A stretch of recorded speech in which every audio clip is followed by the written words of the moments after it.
تندرستی ہزار نعمت ہے، مگر ہمارے معاشرے کے بیشتر افراد اس نعمت کی پرواہ کیے بغیر پان، چھالیا اور گٹکے کا بے دریغ استعمال کرتے ہیں، جس کے باعث انہیں منہ کے سرطان کا مرض لاحق ہو جاتا ہے۔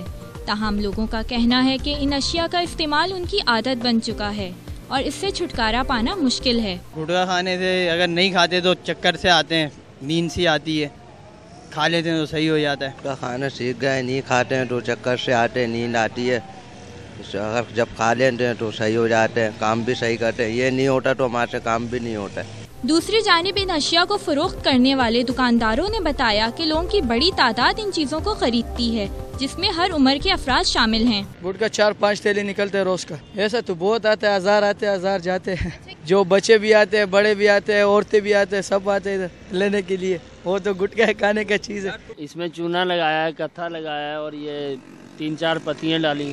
پولیس والے ہمیں نہیں پکڑتے، بہرحال KMC کی پرچی چلتی ہے، 10 روپے کی روز پرچی۔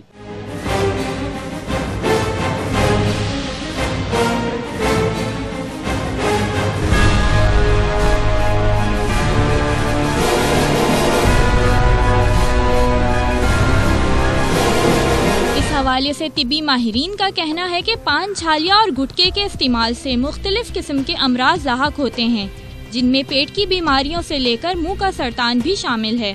دیکھیں، گٹکے سے 3 طرح کی بیماریاں ہیں۔